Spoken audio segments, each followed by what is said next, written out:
We dance round in a ring and suppose, while the secret sits in the middle and knows. Robert Frost. When we understand, we are at the centre of the circle, and there we sit, while yes and no chase each other around the circumference. Chang Tzu. In a sense, it's all a matter of perception, of perspective. The ultimate understanding spoken of in the perennial wisdom can be seen as a massive and total shift or alteration in perspective. But just how massive or total is hard to imagine until it occurs. When I was in high school in the late 60s and early 70s, Edwin Abbott's Flatland became popular among students. The small book was originally written in 1884, but it found new interest and several reprintings as it resonated with the counterculture and mood of the Nixon years. Flatland is a two-dimensional universe inhabited by two-dimensional beings who know only width and length, such as the stick figures you might draw on paper. Existing on the flat plane of the paper, they know nothing of height or depth, which do not exist in their world. Consequently, they have never thought of these unreal directions or dimensions and have no words for them. Our words, height or depth, above and below, as well as the ideas or concepts which these words represent to us, do not exist in their world. The book narrates the experiences of one such two-dimensional being, a square, when his comfortable two-dimensional life is invaded one day by an incomprehensible creature from another dimension, a sphere. Only gradually was the square able to comprehend the initially disorientated experience of a third dimension. Needless to say, the great difficulty arose when the square tried to express his experience to other two-dimensional figures like himself. How does one describe above in a context where there exists only forward, back, and two directions of sideways? The square tried using existing words, forward but not forward, a different forward, and tried using new words he had learned from the sphere. But above was only nonsense syllables to the Flatlanders. So the square, who knew he had had real experiences of this third dimension, found himself being regarded as an idiot talking nonsense. The experience of the Flatland square will be familiar to anyone who has had a spiritual or mystical experience of otherness, of another dimension beyond our familiar physical three dimensions, and then tried to express this to others in comprehensible language. And it can be useful as a metaphor to illustrate or express how the understanding cannot be described in any terms or concepts available here. But the shift in perspective inherent in the understanding is even more total than the inclusion of another dimension. Rather than the mere addition of a dimension, it is a shift out of all dimensions, in that it is not a question of seeing differently, or of seeing new or different things, but of the disappearance of the one who sees. In a sense, the understanding is the opposite of the discovery of the third dimension by the two-dimensional Flatlander. In the common shared experience of this world of duality and process, what is experienced is always the triad of the experiencer, what is experienced, and the experience itself. There appears to be the doer of an action, the thing acted upon, and the action, the one who thinks, that which is thought of, and the thought, the seer, that which is seen, and sight, and so on, even the one who is what one is, and the being of that. But in the unity consciousness of the understanding, these perceived discrete dimensions of otherness collapse into oneness, and in place of the split mind, perception of experiencer, the experienced, and the experience, there is, in whole mind, only experiencing. No doer, no object, no thing done, only functioning, only seeing, only being. not in the sense of a being, but rather being. All there is not some one conscious of something, but rather simply impersonal consciousness. Consciousness is all there is, and consciousness is the functioning, the seeing, the being, the experiencing, which is perceived by split mind as someone doing or being something. How does this shift occur? How does one go from perceiving with split mind to the understanding of whole mind? Well, the point is that one doesn't. No one ever understands in this sense. There is only understanding. And the understanding is that there is no one to understand and no thing to be understood. The very essence of the understanding is that while events seem to be happening and deeds appear to be done, no one does it, nor is anything done. It is pure doing. Way, woo, way.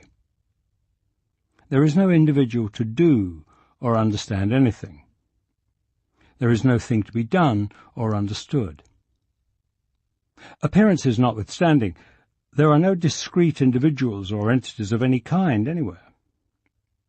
This seeking, this quest for understanding, ultimately leads to the annihilation of the seeker, to the realization that there never was a seeker to begin with, that the entire world perceived by split mind, including the perceiver, is an elaborate illusion. Way, woo, way.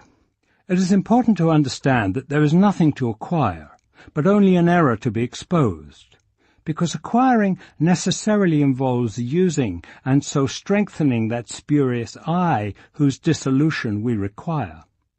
For this, merely a readjustment is needed, such readjustment being the abandonment of identification with an inexistent individual self, an abandonment which leaves us unblindfolded and awake to our eternal nature.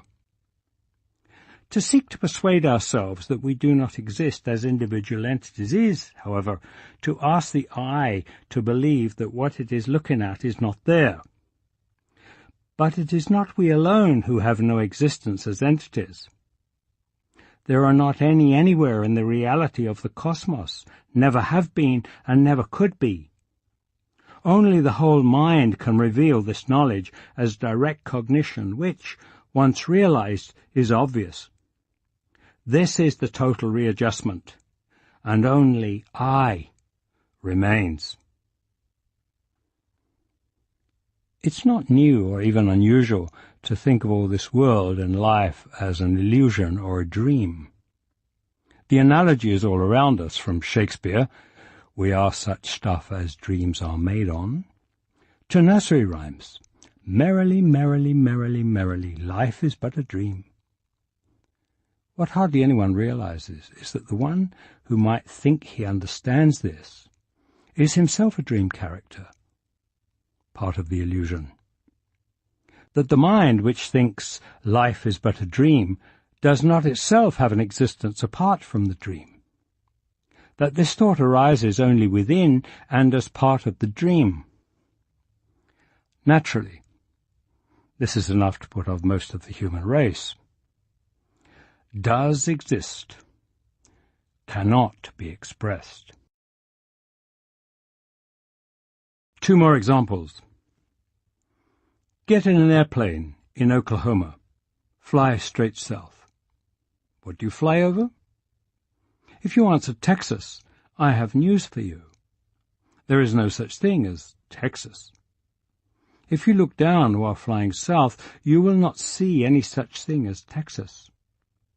You will see what is there. Arid desert, farmland, mountains, rivers, roads, cities. Texas is only an idea.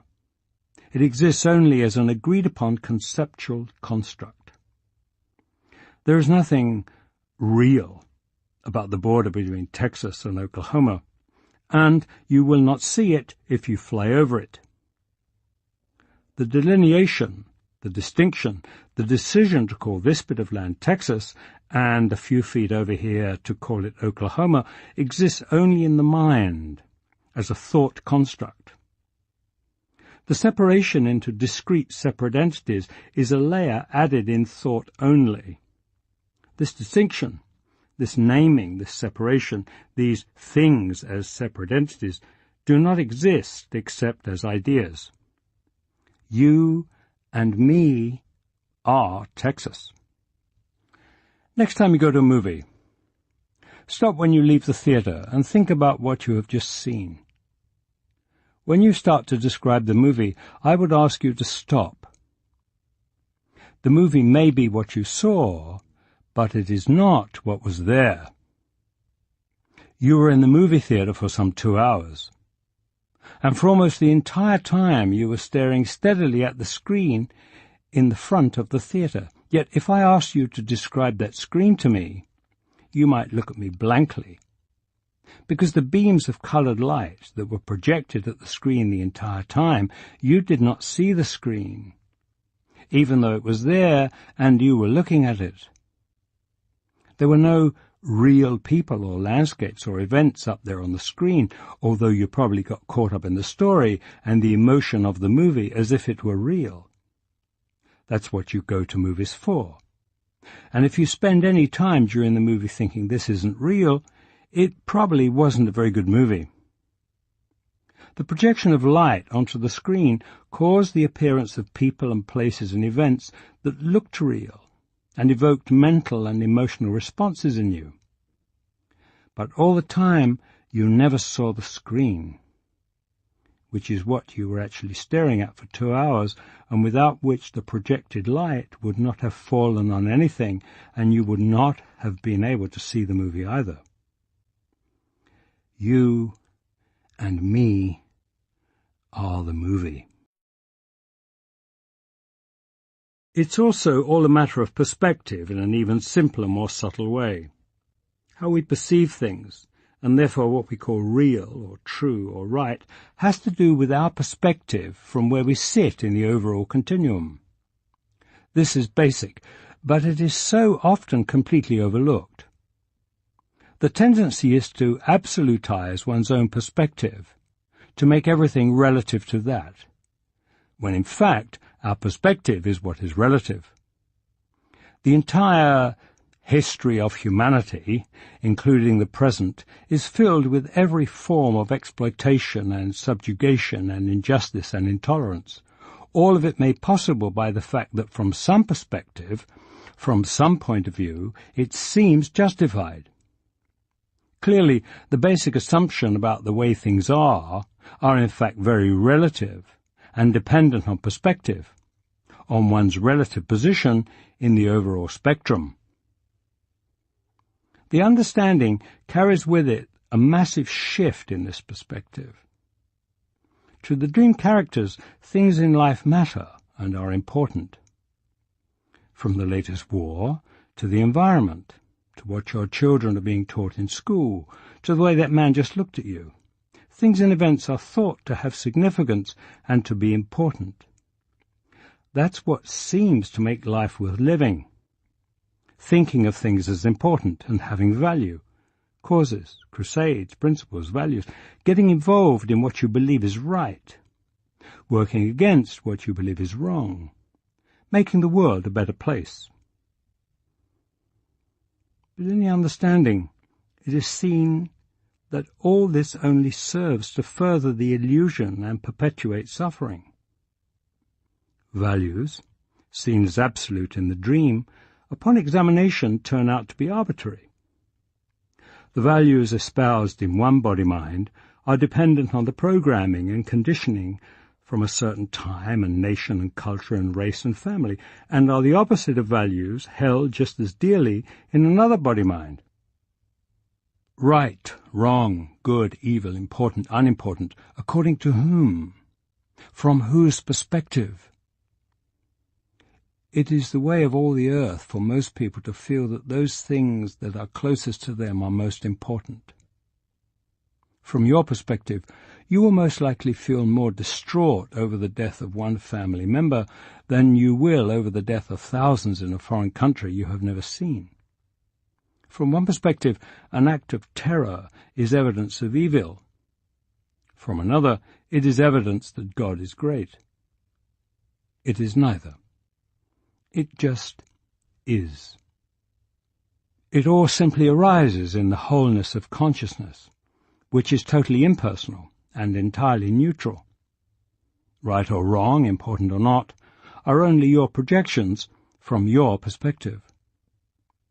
But the perspective, as it were, of impersonal consciousness is unfathomably immense. Uncountable zillions of life forms in uncountable billions of solar systems, matter and life and energy in forms we cannot imagine, and on scales that make all life we know, all this planet itself, all of the universe that we know or can imagine, hardly noticeable. The beauty is that, in fact, all this we know is more than noticed, is in fact nothing other than consciousness, is consciousness itself, as perceived by us as these things. But that anything we may think we are, or think we know, or believe we want, or believe to be right, is of any special importance, is simply a matter of our extremely limited perspective. Anyone who writes or talks about this subject will at one time or another be inundated with questions around this issue of importance and value, right and wrong, good and evil. How can there be evil in the world? How can there be natural disasters? How can there be wars? How can a God allow poverty or violence? How can a God or presence or consciousness allow children to suffer? All of us have experienced, or been close to someone who has, some form of tragedy, some form of violence or loss or misfortune or pain, some more than others. There is no escape from this. It is of the nature of this dream reality that it contains what is experienced as pleasure and pain, good stuff and bad stuff, and no one knows what the next moment will bring, or what the overall mix will be for anybody mind. There's no answer, no reason, from within the dream. Suffering is a call for inquiry. All pain needs investigation. Nisargadatta Maharaj. Suffering and pain raise questions like nothing else does. Inquire into it. Investigate it. The why question gets nowhere. That is only the ego mind seeking for non-existent control. It will never be satisfied, and leads only to resentment and more suffering. Instead, investigate into the suffering. Who is it that is suffering? From whose perspective is this unacceptable? Buddha said, samsara is dukkha.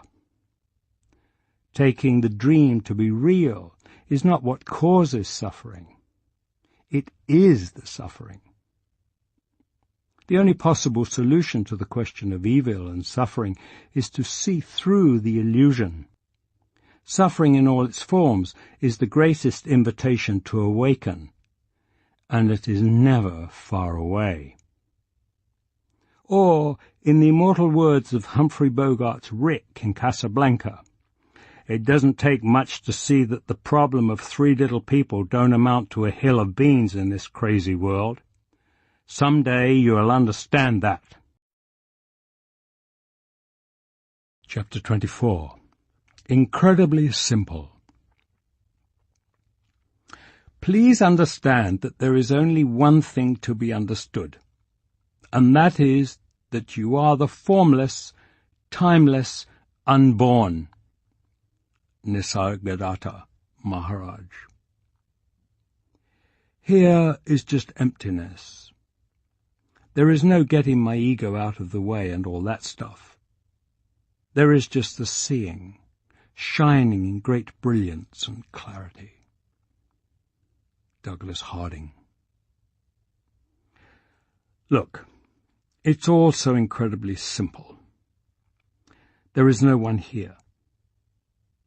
This is not a figure of speech. I mean, there is truly no one here. no person, no individual speaking to you. You look at me and think there is a person here talking to you, trying to tell you something. I assure you there is not. Look at me. If there were not consciousness streaming through this body, what would be here? What would this body be if consciousness were not here? A corpse, of course. Dead matter. There is nothing else here. There is only the appearance of a body and consciousness which animates it. You, along with the rest of the world, have assumed that there is a discrete individual person here, that the consciousness which is the animating force here is an individual consciousness, unique to this body and separate from the consciousness in other bodies. This is based on appearance. There appear to be separate bodies. So the assumption is that there are separate consciousnesses. The belief in this assumption blinds you to seeing what is, and is also the cause of your experience of this life as disquieting, confusing, unhappy, and generally full of fear and suffering. But this is not the case. There is in no way an individual sitting here talking to you. This body is nothing, an appearance in the dream. All there is consciousness, and it is consciousness which is streaming through this appearance. There is nothing here that exists in and of itself. What we call the human being is not an independent being, not an originating mechanism, not a transmitter. It is a relay station, a pass-through mechanism for consciousness, the one consciousness, all that is. That is what I am, talking to you. And it is the same one consciousness listening to this, looking back at me out of those eyes you call your own. What I am, when I say I am, is exactly the same as what you are when you say I am. Once seen, the irony of this situation is staggering. Look, what you think of as yourself, what you perceive as an individual person, this idea of being a separate entity, a body, mind, personality, soul, intellect, this is a subsequent byproduct, an artifact, an almost accidental side effect of this streaming, this flowing of consciousness. It is the streaming of consciousness in this organism which the organism inaccurately perceives as a mind, which it thinks is its own. It is the very consciousness streaming in this organism which allows this perception at all, which makes it possible for this organism to think it is other than that same consciousness.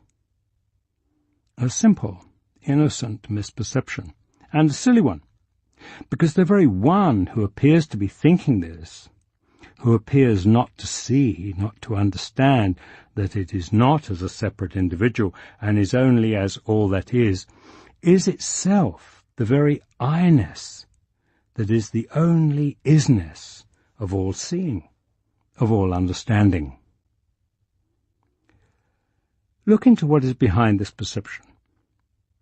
Investigate what you think of as yourself.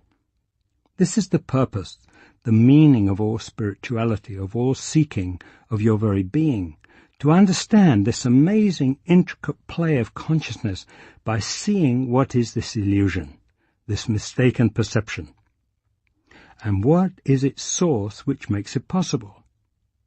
What you are, you always already are. It is by seeing what you are not that there is a stepping away from it, stepping out of the misconceived role of a separate, fearful individual. When you step out of what you are not, what remains is not something you have to become, but what you always already are. That is why there is nothing you have to do or become or learn or practice or work at or purify. It is completely effortless to be in your natural state. What is full of difficult, constant effort is maintaining this false and unnatural idea of being somebody, of being an individual, a separate something. You are a non-entity. Let it go. When it is let go of, you rest in the effortlessness of all that is, of what could be called your natural state. Effortlessness is not something that can be attained by effort. No mind is not a state that can be achieved by the mind. Peace cannot be achieved by striving. Trying to be aware of just being in the present moment is a contradiction in terms. Being self-consciously aware of it takes you out of it. Trying to be aware of I am is a similar contradiction, and for the same reason. You can't try to be happy any more than you can try to go to sleep or try to act naturally.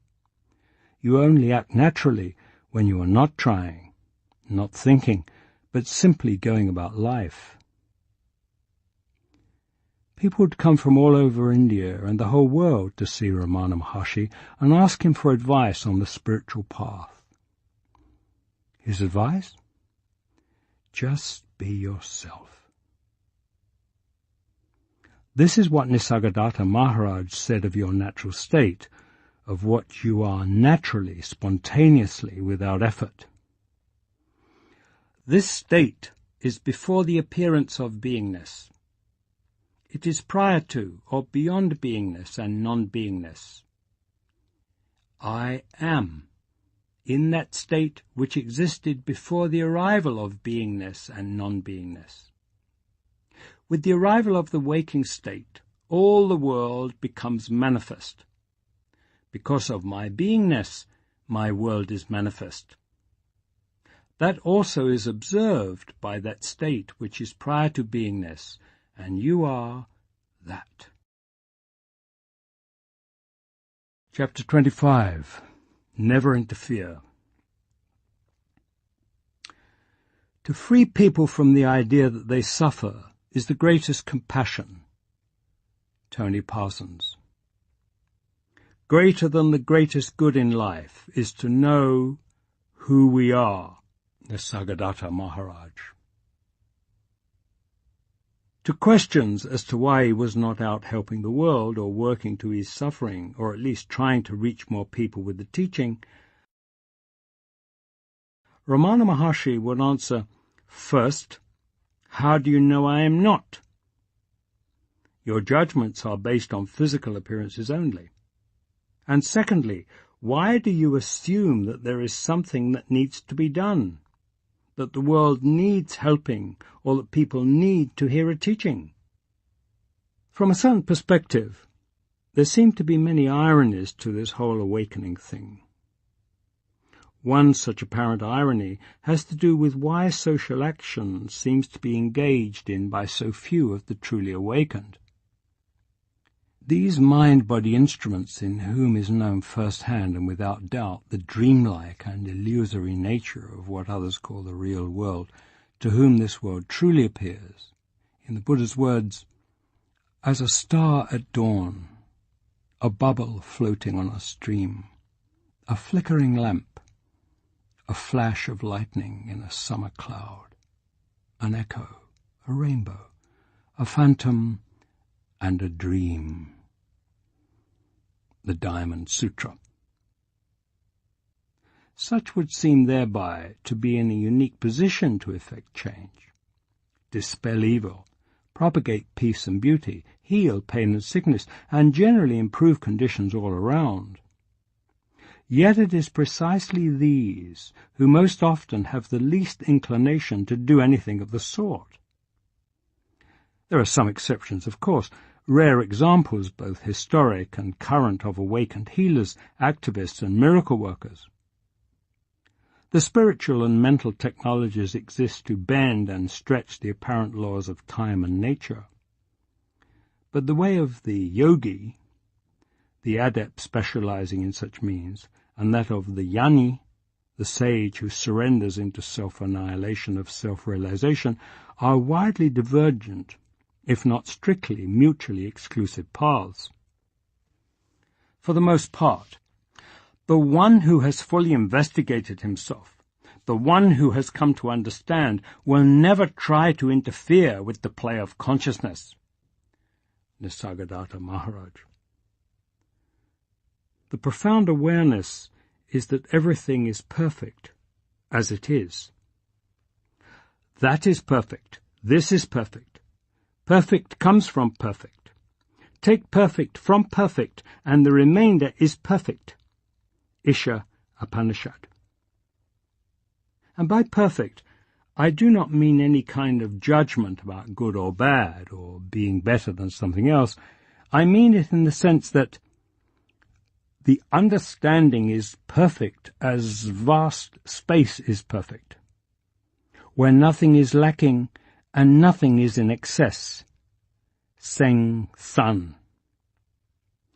To use Nisargadatta's terms again, this dream you call the world is not the problem. Your problem is that you like certain parts of the dream and dislike others. Once you have seen the dream as a dream, you have done all that needs to be done. It may be helpful to let go of the idea that God has somehow screwed up and needs your help and involvement, or that of the sage, to set things right. What is cannot but be the perfect unfolding in consciousness. And if an adjustment is needed to maintain the cosmic balance, someone, perhaps you, will be irresistibly motivated to perform an action which will serve that purpose. And that too will be the perfect unfolding. Just don't take it personally. It is hardly surprising that to these body-mind instruments, with their limited perspective and from this small corner of the universe, some events may not seem very attractive. In fact, given the programming and conditioning and overall situation, many aspects of what we call life here can seem extremely unpleasant, horrific, and frankly, unacceptable. The perspective of awakening is not that these do not exist, but that somehow in a way not comprehensible to human minds, they are part of the overall balance and perfect unfolding, and are accepted as such. This is the acceptance of what is, spoken of by the sages. It is not that on awakening the horrible and painful things that happen in life are found to be any less horrible or painful. In fact, this awareness is often even more acute. But the whole is seen from a different perspective, which renders the issue moot. The idea that there is something wrong, that something needs to be fixed, that somebody needs to do something about this, is an integral part of the divine hypnosis of samsara. As Adyashanti so succinctly puts it, the idea that there is a problem, that's the wild hare in the ass of humanity. As with so many issues and problems, on awakening the problems and questions are not solved, they simply dissolve. With a belief in the individual entity doer, problems never cease. When the illusory nature of the individual is seen, problems never arise. Ramesh. Chapter 26. Dream Machine. He who knows does not speak. He who speaks does not know. Lao Tzu. Authority of any kind, especially in the field of understanding, is the most destructive thing. Leaders destroy the followers, and followers destroy the leaders. J. Krishnamurti. Occasionally someone will ask point blank, "Are you awakened?" or "Are you enlightened?" On the surface, this seems to be a perfectly reasonable and straightforward question, deserving an equally forthright answer. I recently came across an internet website that was devoted to finding your spiritual teacher. It was all about sorting through all the teachers and gurus out there and deciding which was authentic and would be the best teacher for you. This website included a checklist of indicators and tests, one of which being that you should be able to ask a prospective teacher, "Are you yourself enlightened?" And he or she should be able to clearly and unhesitatingly give you a direct yes or no response. If not, you should immediately go elsewhere. Any truly enlightened individual should be able to tell you so in a straightforward manner, and any hedging or fudging on this question is a sign that the individual in question is a charlatan. Although this probably is meant well, the difficulty arises in that the unawakened mind of the dream character, with its conditioning and limitations, is attempting to put itself in a position to establish the criteria whereby awakening is to be evaluated, which by definition it does not and cannot understand. It is not that anything is being evaded here. It is simply that from the point of view of awakening, the question, "Are you awakened?" simply does not make any sense whatsoever. It is like asking, "What color is a kilometer?" Or, as Nisargadatta Maharaj suggested, like asking about the child of a barren woman. The questioner is sincerely earnest, and there is a wish to answer in a way that will be helpful, but once again the questions which are so pressing before awakening dissolve into meaninglessness and irrelevance when it happens. From the awakened perspective, the question, "Are you awakened?" is a fundamentally mistaken question. Any answer is the wrong answer because the premise of the question is mistaken. It is like a Zen koan in that it is inherently unanswerable. Awakening, or enlightenment, is also called self-realization, because it is a matter of realizing who or what the self actually is. It is the realization of who the I is and who I is not. The very essence of awakening is the realization that there is no one here to awaken, that there is no individual, are no individuals. The self is all that is. There is nothing which it is not. Consciousness is all there is. The appearance of an individual self as a separate entity and as the originator or doer of anything is the primary illusion, the basic endarkenment from which any enlightenment occurs. From the perspective of the infinite, it is obvious that the individual self absolutely does not exist. The idea we have a self that controls, arbitrates, or is the doer behind our actions is absurd. The individual self is nothing but an idea of who we are. Ideas are ideas and nothing more. Suzanne Siegel.